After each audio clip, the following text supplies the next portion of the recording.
السلام علیکم پیارے بچوں، آج ہم آپ کے لیے زبردست کہانی لے کے ہیں۔ کہانی اچھی لگے تو اس کو سبسکرائب، لائک اور شیئر کرنا مت بھولیے گا۔ ایک دفعہ کا ذکر ہے کہ ایک جنگل میں ایک خوبصورت جھیل تھی جو خونی جھیل کے نام سے مشہور تھی۔ شام ہونے کے بعد کوئی اس جھیل میں پانی پینے نہیں جاتا تھا۔ ایک دن چنو ہرن اس جنگل میں رہنے کے لیے آیا۔ جنگل میں اس کی ملاقات جگو بندر سے ہوئی۔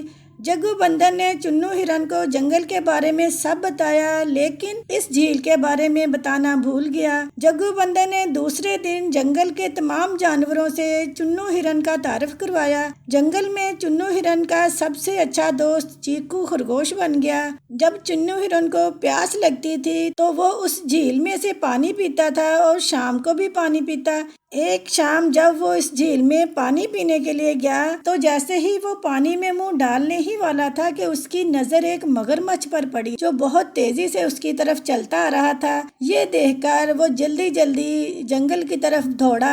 راستے میں اسے جگو بندر مل گیا۔ جگو بندر نے چنو ہرن سے اتنی تیزی سے بھاگنے کی وجہ پوچھی۔ چنو ہرن نے اسے ساری بات بتا دی۔ جگو بندر نے کہا کہ میں آپ کو یہ بتانا بھول گیا کہ یہ ایک خوبصورت جھیل ہے، لیکن شام کے وقت یہ انتہائی خطرناک ہو جاتی ہے۔ جو شام کے بعد جھیل میں جاتا ہے واپس نہیں آتا۔ جگو بندر فوراً سے بولا، لیکن اس جھیل میں مگرمچھ کیا کر رہا ہے؟ اس کا مطلب یہ ہے کہ مگرمچھ تمام جانوروں کو کھاتا ہے جو شام کے وقت جھیل میں پانی پینے آتے ہیں۔ اگلے دن جگو بندر جنگل کے تمام جانوروں کو لے کر اس جھیل پر گیا۔ مگرمچھ نے تمام جانوروں کو آتا دیکھ کر خود کو چھپا لیا، لیکن مگرمچھ کی کمر اب بھی پانی کے اوپر دکھائی دے رہی تھی۔ سب جانوروں نے بتایا کہ یہ جو چیز پانی کے اوپر باہر نظر آتی ہے وہ مگرمچھ ہے۔ یہ سن کر مگرمچھ نے کچھ نہیں کہا۔ چیکو خرگوش نے اپنے تیز دماغ سے